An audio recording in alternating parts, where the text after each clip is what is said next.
O Olho de Horus.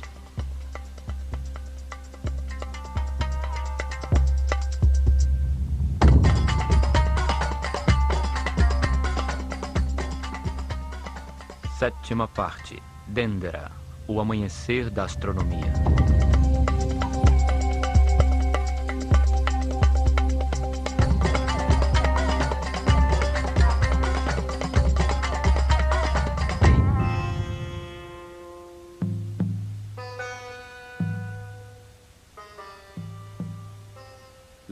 A cultura egípcia foi formada em torno de uma série de templos religiosos construídos em locais especialmente escolhidos ao longo do Nilo.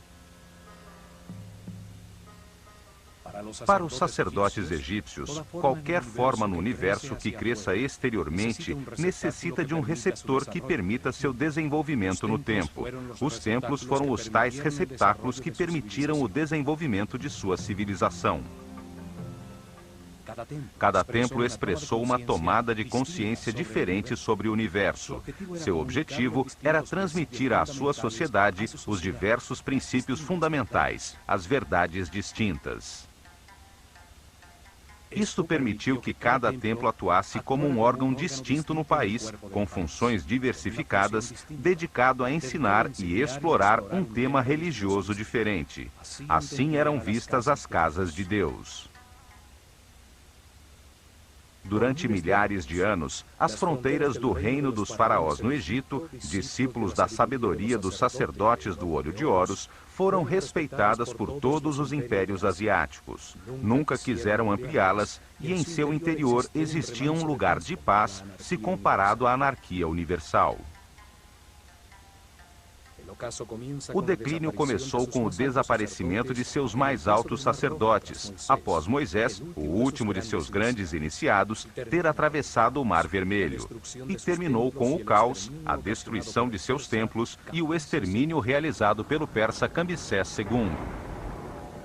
Após a morte de Ciro, o maior governante da Ásia, e que manteve uma relação de paz e respeito com o Egito, seu filho Cambyses II assumiu o poder para comandar o exército mais poderoso da época. Era um déspota cruel e brutal, que odiava a sabedoria, a estabilidade e o poder dos faraós. Obcecado por provar que seus deuses eram os mais poderosos, invadiu o Egito em 525 a.C. Assassinou Psamético III, o último faraó nascido legitimamente nestas terras, e a maioria dos sacerdotes da escola de mistérios do Olho de Horus. Arrasou os templos e queimou os papiros que continham toda a sabedoria armazenada por várias gerações.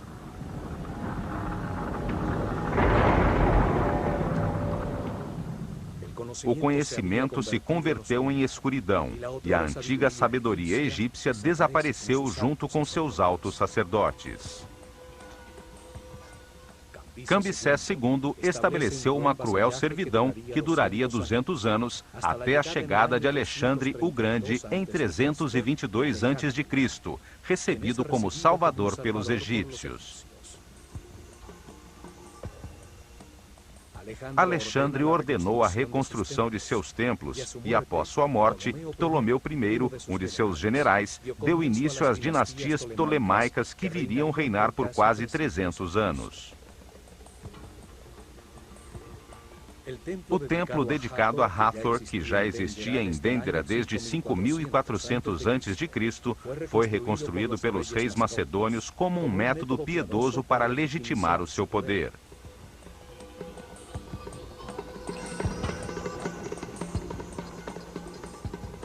Hieroglifos encontrados em uma de suas galerias subterrâneas afirmam que o templo foi reconstruído seguindo fielmente os planos e desenhos originais feitos pelo sábio Imhotep. O complexo religioso de Dendera está localizado a 26 graus norte de latitude. Dali partia um caminho antigo que leva ao Mar Vermelho. Posteriormente, Tebas seria construída um pouco mais ao sul. Nos primórdios de sua civilização, na noite estrelada de um solstício de verão, num terreno sobre o Nilo, cuidadosamente escolhido por sua relação com as estrelas, realizou-se uma cerimônia chamada Putser. O faraó do Egito e o sumo sacerdote da escola de mistérios do Olho de Horus, rodeados por toda a população, avistaram um grupo de estrelas sobre o polo norte do planeta. Eles a chamaram Constelação de Tuaret, e seu símbolo foi uma hipopótama vermelha. Em nosso tempo, chamamos esse grupo de estrelas de Dracones, e seu símbolo é uma serpente-dragão. A mais brilhante de todas era a Alfa Draconis, a estrela que nessa época se localizava exatamente sobre o eixo de giro do planeta e que 4.320 anos depois foi substituída por Polaris, a que atualmente guia nossos navegantes.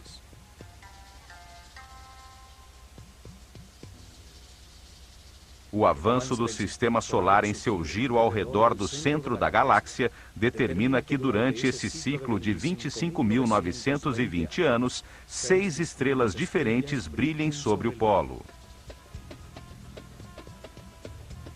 A estrela sobre o polo representava a força materna fundamental, geradora da substância que permitiu o desenvolvimento da vida no universo, o princípio feminino que foi chamado de Hathor e a quem foi dedicado esse templo.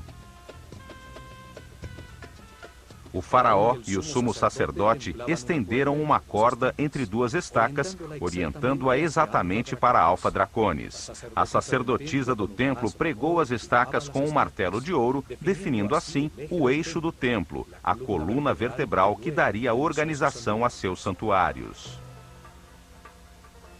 Colocaram as pedras dos 4 cantos que determinaram os limites do muro protetor do complexo, uma muralha elevada que mantinha afastado o inimigo da vida, o qual desejava perpetuar-se.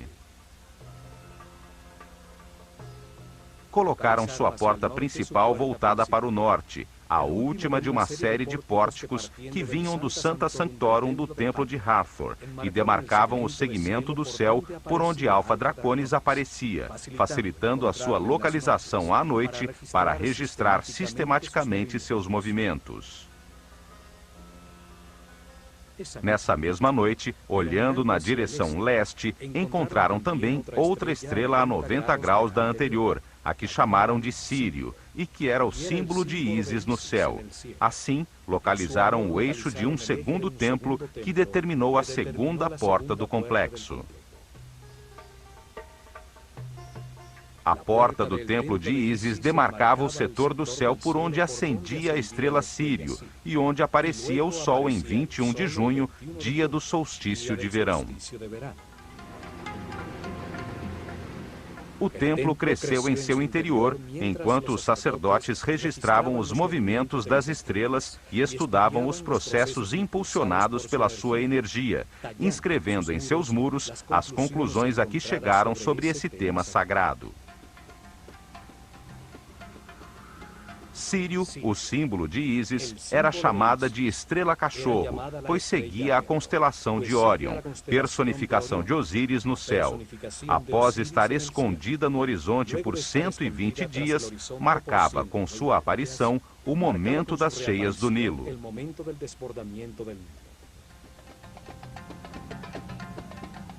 Então permanecia visível durante 40 dias, o mesmo tempo que duravam as inundações. Esta correlação fez com que Sírio se tornasse muito importante para a vida do país, que dividia o ano em 3 estações, chamadas de tétrames, que eram determinadas pelas enchentes do Nilo. As festividades do ano começavam com a cheia do Nilo, e Sírio marcava com sua reaparição no céu esta importante data. Quando a estrela desaparecia, o rio recuperava seus níveis normais. O calendário e a sincronização da vida egípcia com o sol e as estrelas era tão importante que o faraó do Egito, ao assumir suas funções, deveria jurar que nunca alteraria as datas do calendário. No entanto, o dia em que Sírio reaparecia no céu dependia da latitude do templo onde era esperada, pois na Elefantine do Sul se via a estrela 7 dias antes do que na Bubastes do Norte. Por esta razão, os sacerdotes também usavam o sol como relógio para determinar a duração do ano, pois o solstício de verão coincidia com a reaparição de Sírio. Em Dendera, frente ao horizonte do templo de Ísis, primeiro Sírio ascendia no céu e depois o sol aparecia. Ao amanhecer do dia do solstício de verão, Sírio e o Sol marcavam em um relógio cósmico o início do Ano Novo Egípcio. Em uma cerimônia no terraço deste templo, era acendido o fogo novo para todo o país.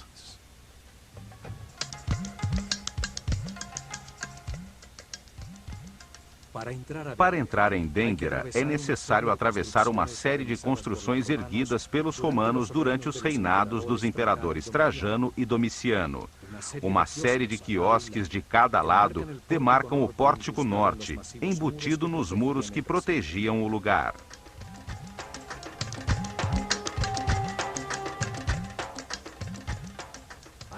Ao atravessar-se o pórtico, aparece ao fundo, com seu eixo principal orientado para o norte, a fachada com as 6 colunas atóricas do imponente templo principal, dedicado ao estudo das estrelas. Muito perto da entrada do complexo, encontra-se uma capela dedicada ao nascimento de Horus, construída pelos romanos durante o reinado do imperador Augusto. Aqui era celebrado o momento da iluminação, quando Ísis dava à luz, simbolicamente, o filho de Osíris. Em seus muros estão talhadas as cenas de amor de Ísis e Osíris, o nascimento e a apresentação do menino e a cena deste na roda da olaria, quando Deus lhe dá sua forma material.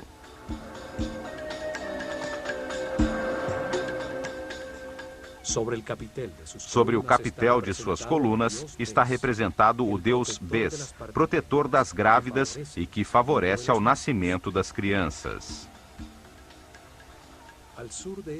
Ao sul desta capela, encontram-se as ruínas de uma basílica cristã construída no século V d.C., época em que os rostos dos personagens sagrados foram cuidadosamente destruídos nos muros dos templos. Mais próximo ao templo principal surgem as ruínas de um sanatório, onde se internavam os doentes que vinham ao templo de Hathor em busca de cura. Os sacerdotes do templo usavam seus conhecimentos de medicina para ajudar ao povo no plano material. Hathor, a força feminina multiplicadora da vida, era reverenciada como uma figura compassiva. O povo percorria grandes distâncias para orar em seu templo, banhar-se em suas piscinas sagradas e receber os remédios e cuidados de que necessitavam. O complexo de Dendera podia abrigar milhares de pessoas, e no interior de seus muros existia outra série de construções que reunia padarias, cervejarias, cozinhas, armazéns, silos, as dependências dos sacerdotes e iniciados, em centenas de abóbadas como esta localizada em Tebas.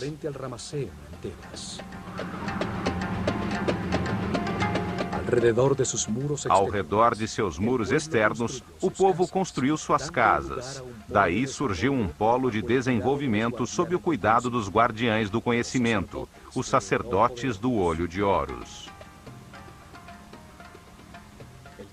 O desenho da fachada do templo de Hathor é diferente do templo egípcio tradicional, pois suas colunas frontais estão unidas até meia altura por muros extremamente decorados.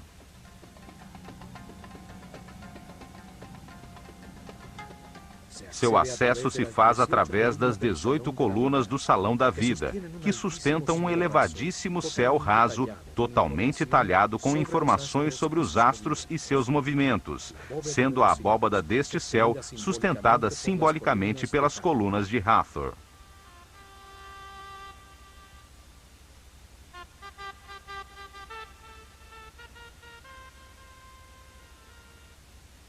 Cada coluna tem a forma de um sistro, um instrumento sagrado que faz vibrar uma série de discos de metal utilizado pelas sacerdotisas de Hathor, padroeira da dança e da música, para produzir uma vibração que adormece a consciência. No alto, o capitel está formado por 4 rostos de Hathor talhados, cada um olhando a um ponto cardeal, simbolizando que sua força pode ser sentida em todas as partes do mundo. Seus olhos de serpente e suas orelhas de vaca, símbolo da maternidade e da nutrição, formam uma imagem quase extraterrestre, associada em inúmeras lendas ao planeta Vênus.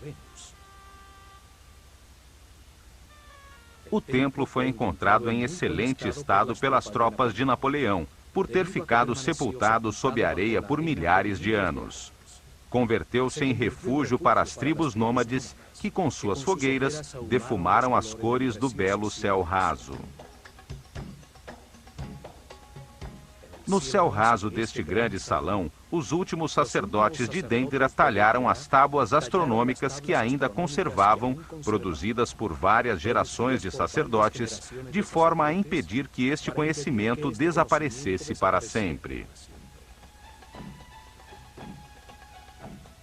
Todas as constelações que formam os signos do zodíaco aparecem representadas em suas barcas simbólicas, com imagens do Nut, o símbolo dos céus, que devorava o sol todas as noites para que renascesse ao amanhecer.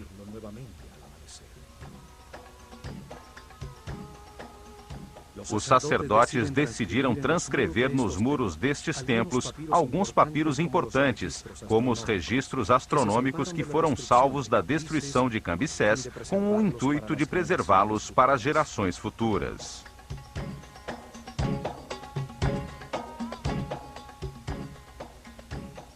Neste salão, chamado de A Casa da Vida, os escribas trabalhavam nos papiros sagrados, nos tratados teológicos, nas orações dos rituais, nas tabelas de registros astronômicos.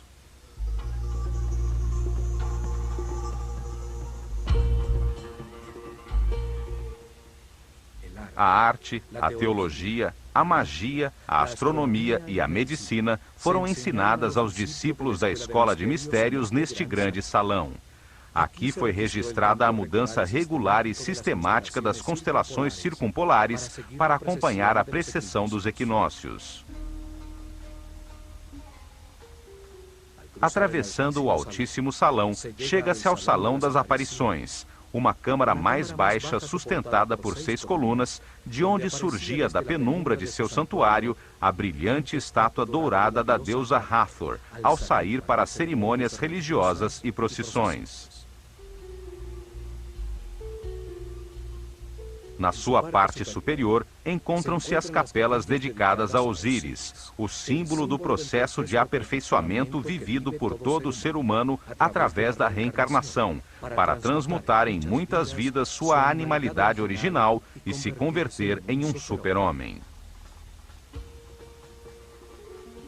Uma das capelas tem o famoso zodíaco de Dendera, que ilustra como ocorre este processo enquanto o sistema solar dá um giro ao redor da galáxia, e a outra ilustra o mito de Osíris.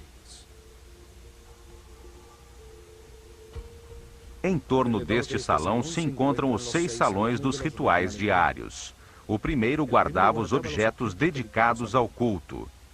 O Salão da Purificação, que tem uma porta que conduz ao lago sagrado, era utilizado ao amanhecer em seus rituais de limpeza.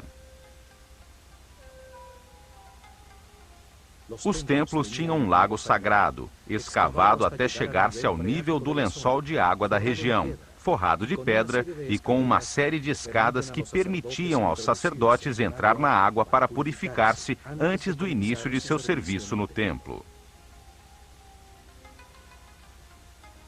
No salão seguinte, organizavam-se os ofícios. Conduzia ao corredor de acesso à escada de caracol que chega ao terraço do templo, utilizada às noites no registro da abóbada celeste. Do lado esquerdo, o salão do fundo comunicava-se com o exterior para receber as oferendas que todos os dias o povo levava a seus guias espirituais. Os mantimentos e animais dedicados ao sacrifício eram armazenados e preparados nas duas outras câmaras. Pelo Salão das Aparições, chega-se ao corredor das duas escadas do templo. À direita, a escada de caracol simbólica por onde subia a procissão que levava o santuário portátil, a barca de ouro com a imagem de Hathor, até o terraço para aguardar a aparição do sol no solstício de verão. Simboliza a escada da luz. Cada degrau, a vida mais acima na escala da consciência, a matéria que se eleva até o espírito.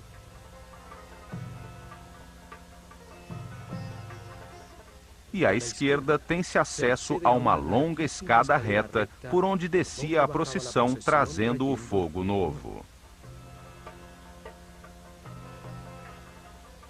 A escada reta simboliza o espírito que baixa novamente à Terra para condensar-se na matéria, com o objetivo de viver experiências que lhe permitam compreender o universo. Atravessando este pórtico, chega-se à antecâmara do santuário, onde ardia o fogo, um instrumento dos deuses, a primeira substância do universo, a forma mais elementar da matéria. Ali faziam as oferendas a Hathor, o princípio feminino gerador da vida no universo.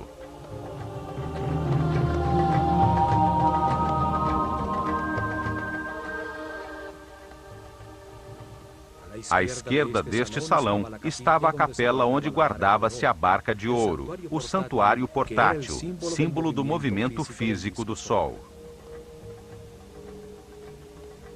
A barca da vida era usada para levar a imagem de Hathor no dia da lua nova, no terceiro mês do verão, durante o festival do Belo Encontro, em uma procissão florida pelo Nilo até o templo de Horus, em Edfu.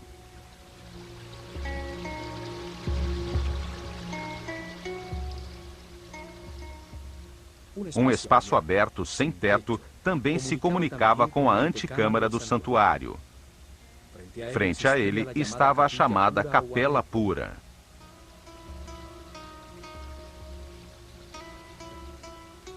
As figuras simbólicas eram levadas a este espaço aberto para que renovassem suas forças ao serem recarregadas com a energia solar.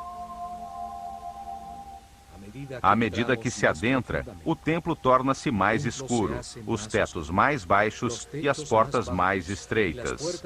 O chão se eleva para demarcar claramente o santuário até a estrela Alfa Draconis, sobre as cabeças dos espectadores das cerimônias. E, finalmente, no mais profundo do templo, sobre seu eixo principal, chega-se a seu coração, seu espaço mais sagrado, o lar de Hathor.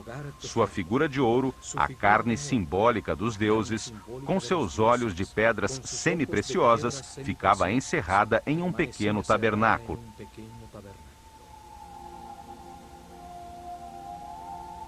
Somente o faraó e os mais altos sacerdotes da escola de mistérios do Olho de Horus podiam entrar aqui após uma intensa cerimônia de purificação com água.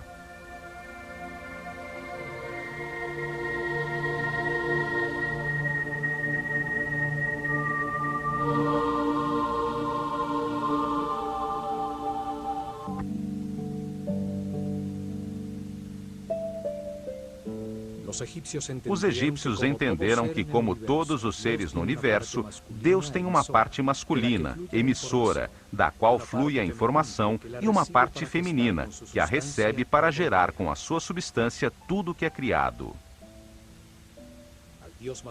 Ao Deus masculino deram 3 nomes. Chamaram-no Atum, quando ainda não havia criado o universo e permanecia não manifesto. Chamaram-no Ptah, quando organizou e criou o universo, as estrelas, os planetas e os reinos naturais. e chamaram-no Amon-Ra, quando sobre toda a criação deu lugar à consciência do homem.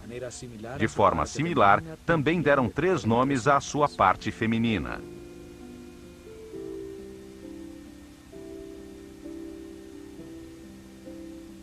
Chamaram-na de Nun, quando era apenas uma substância homogênea, virginal, sem forma, em estado de perfeito equilíbrio, o líquido amniótico do universo não manifesto. Chamaram-na Sekhmet, quando se polarizou em 2 forças opostas, que a transformaram em uma substância radiante, em fogo, um princípio multiplicador em movimento que gera Nefertum, o universo que reconcilia e harmoniza temporalmente as forças opostas. O fogo produz o movimento, o tempo e o espaço.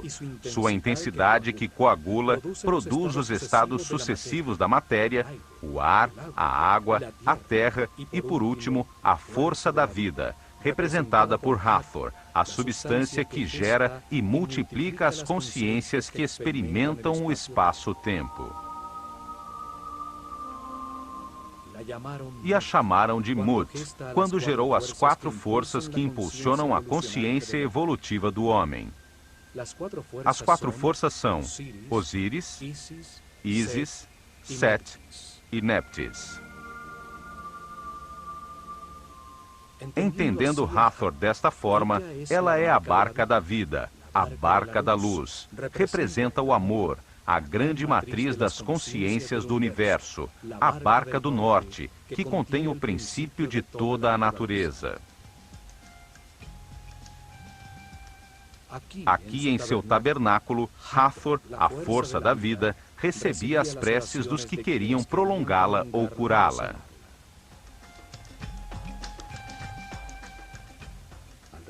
Em torno do seu Sancta Sanctorum, um corredor perimetral aos muros do templo dava acesso a uma série de capelas, espaços sagrados dedicados a todas estas forças fundamentais.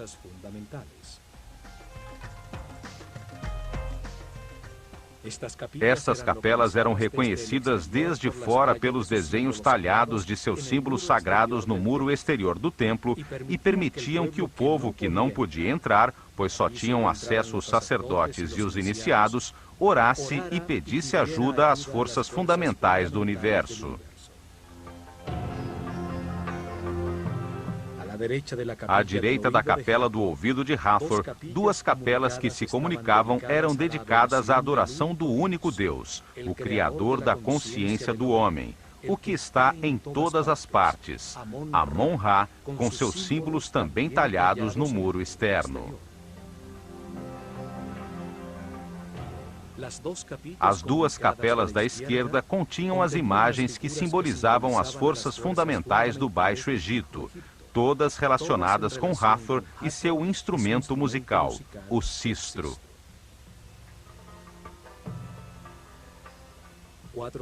4 santuários à direita, dedicados a Horus, a Sokar, a Ísis e, por último, ao Nomo de Dendera, o patrono ou santo da região do Egito onde se localizava o templo. Havia outra capela que continha o colar de Menat, um colar utilizado pelo sumo sacerdote nas cerimônias e procissões, com 4 imagens de Hathor, cada uma com um trono simbólico na parte de cima. Os 4 tronos representavam os poderes supremos do universo: o amor, a sabedoria, a força infinita da vontade divina e a harmonia. Sob o piso destes espaços existia uma série de criptas onde eram guardados os elementos mais sagrados, as peles escritas e papiros mais secretos relativos à revelação deste templo.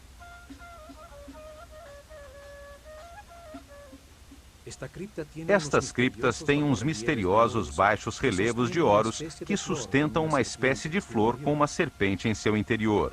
Teorias científicas afirmam que se trata das lâmpadas que utilizaram para iluminar suas câmaras e construções sob o solo.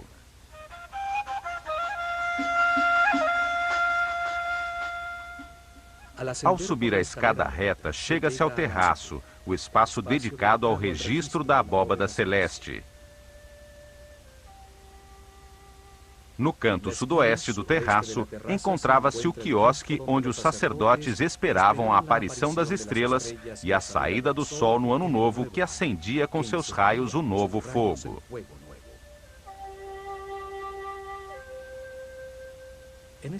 Nesta pequena cobertura do terraço, os sacerdotes se reuniam às noites, dividindo a abóbada celeste em setores chamados nomos, com o objetivo de identificar os movimentos relativos do firmamento e do planeta. Os sacerdotes de Dendera eram chamados de Cabirim, os medidores do céu. Eles registraram a primeira carta celestial, a que marcava as posições relativas dos Mazarotes, os fogos do céu. A astronomia surgiu em Dendera. Astro significa estrela. Astronomia significa logos, ou conhecimento das estrelas. Por este terraço chega-se às duas capelas dedicadas a Osíris, o princípio divino que simboliza a evolução, através da reencarnação de todos os seres humanos. Nelas é descrita a lenda em que seu irmão Sete, para ficar com seu reino e com sua mulher Ísis, o corta em 14 pedaços e espalha as partes de seu corpo por todo o Egito. As talhas mostram o momento em que Ísis, após reunir seus pedaços, suspensa no ar sobre o falo de Osíris, sob a forma de um falcão fêmea, consegue, em uma comunhão espiritual, engravidar e dar à luz a Horus.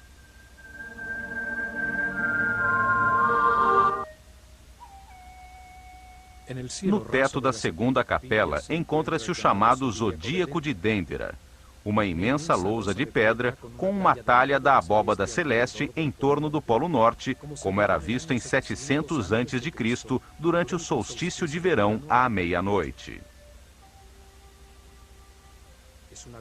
É uma cópia da lousa original que encantou Napoleão ao entender seu profundo significado e que se encontra hoje no Museu do Louvre, em Paris. Em uma capela como esta, neste mesmo lugar e durante milhares de anos, os sacerdotes do Olho de Horus estiveram atualizando periodicamente, sobre um papiro, um mapa dos céus como este. A cada solstício de verão, ano após ano, por milhares de anos, marcavam a posição relativa do sistema solar e da Terra. Os sacerdotes que sobreviveram ao persa Cambyses II talharam na pedra para a posteridade um grafismo que se salvou da destruição, com uma das últimas atualizações do mapa celestial, tal como era visto em 700 a.C., durante o reinado do faraó Taharqa, na 25ª dinastia. A abóbada celeste é sustentada por 8 imagens de Horus ajoelhado e 4 figuras femininas de Ísis. Um círculo de hieroglifos une esta disposição simétrica. Naquele momento, a abóbada celeste estava pintada de azul, ressaltando as imagens simbólicas. As varas sagradas das 4 figuras marcam um ponto perto do centro da abóbada. Saturno, o pai dos planetas, Júpiter, Marte e Osíris, que representa a constelação de Órion, com sua estrela companheira Sírio, personificação de Ísis no céu. Apontam para os seios de Tuaret, a mãe hipopótama com rabo de crocodilo e patas de leão, que preside a abóbada e que representa a constelação que é chamada hoje de Draco, onde brilhava a estrela Alfa Draconis, exatamente sobre o eixo de rotação do planeta. O eixo do templo está orientado 71,5 graus para nordeste, a fim de demarcar em seus pórticos o segmento de céu onde aparecia a estrela polar Alfa Draconis, que na abóbada aparece sobre o seio da hipopótama. A seu lado, encontra-se a constelação do Chacal Vermelho, com a estrela Mizar em sua pata dianteira, a representação egípcia da constelação da Ursa Menor, com a estrela que hoje chamamos de Polaris. Alfa Draconis, sob o seio de Tuaret, está fora do ponto central da abóbada, marcando o desequilíbrio necessário para que exista o movimento elíptico do universo, que fará com que a estrela Polaris, que se encontra no centro da abóbada, se situe sobre o eixo do planeta.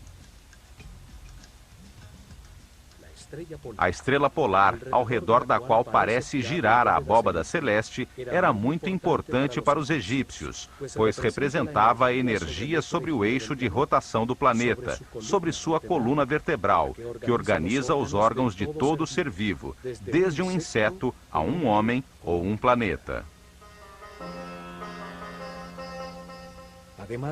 Além disso, durante o reinado de Senéfro, muito antes da construção da Grande Pirâmide, seus sacerdotes haviam profetizado que quando Alfa Draconis fosse substituída por Polaris, chegaria o fim de sua civilização, como descrito no papiro de Nefer-Rohu.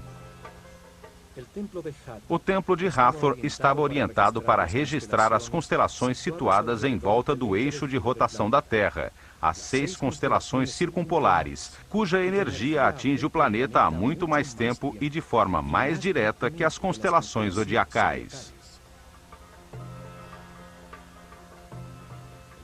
Em uma época em que o dia e a noite eram como a vida e a morte, o setor do céu sobre o polo, onde as estrelas eram sempre visíveis, contrastando com as que ascendiam e desapareciam, representavam os poderes da escuridão que a luz nascente do sol fazia desaparecer.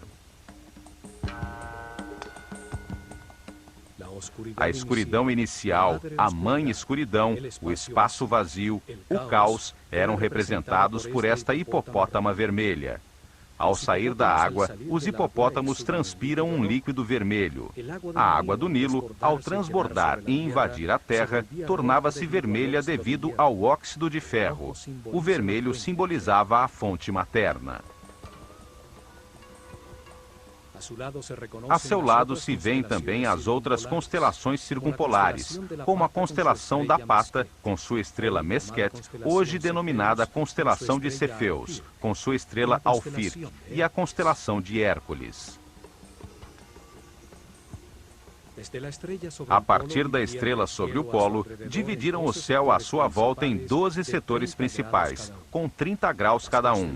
As constelações de estrelas que continham os decanos, uma série de 36 estrelas muito brilhantes, pelas quais o sistema solar passa em sua viagem pela galáxia. O sistema solar e o homem, ao atravessar cada um dos 12 setores em que as estrelas foram agrupadas, recebia uma influência energética diferente que impulsionava nos espíritos encarnados, em cada momento, um processo diferente de aperfeiçoamento.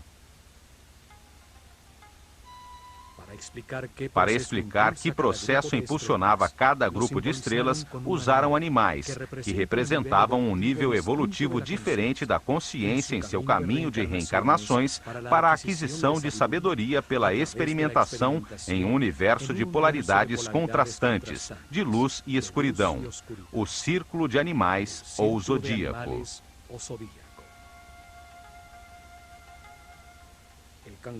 O caranguejo de Câncer simboliza o eu sinto, o animal que se retira a seu refúgio de água para digerir o seu alimento espiritual quando a consciência se movimenta de maneira incerta e começa o seu processo evolutivo experimentando os sentidos pela primeira vez. Os gêmeos de Gêmini simbolizam o eu penso, o desejo de aprender e explorar com a dualidade necessária para encontrar a verdade, o conhecimento e a experiência através dos opostos, das experiências contrastantes.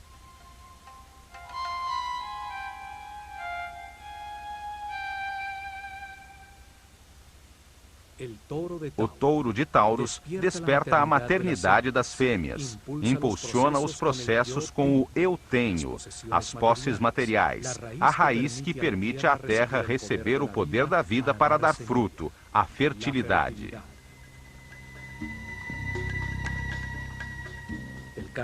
O carneiro de Áries representa a tomada de consciência do seu ser, o eu sou, a força que resiste às dificuldades da vida e converte a rocha em cristal, a matéria que domina a si própria e se torna transparente.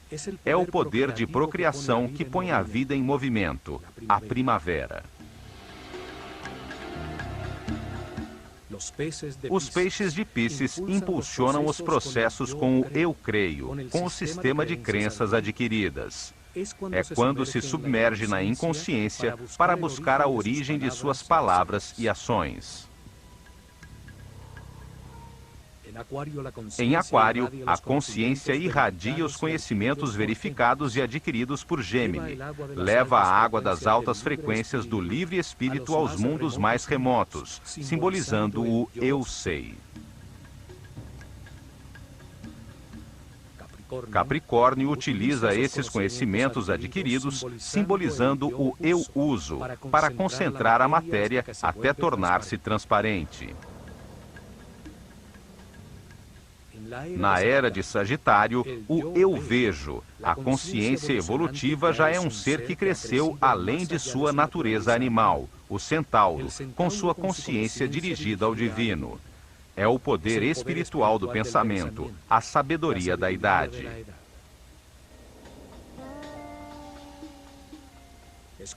Escorpião simboliza o eu desejo. É o animal que pode se matar com seu próprio veneno.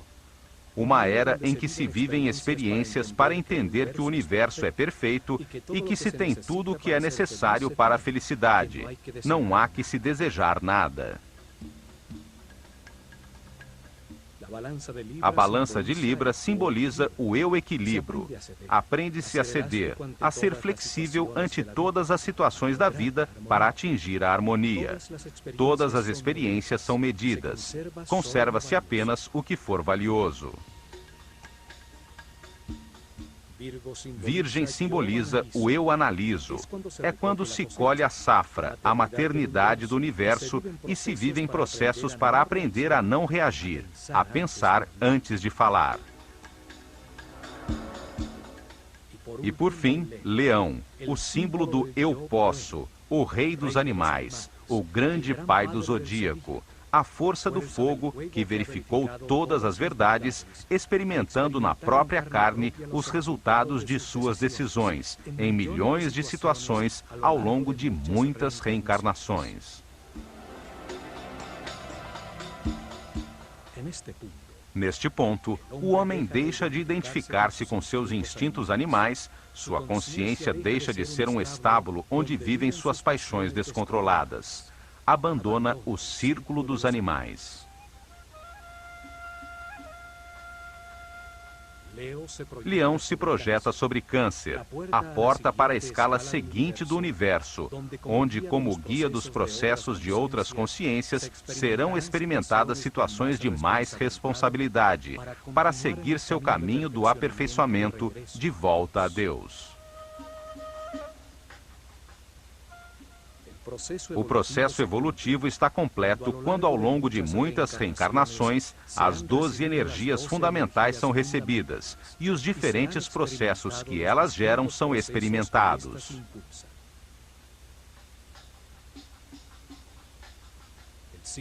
O signo zodiacal sob o qual o homem morre será o signo sob o qual nascerá em sua próxima encarnação. Em cada vida, experimenta diversas personalidades, sob a influência de forças diferentes, à medida em que o Sol avança em seu giro pela abóbada celeste.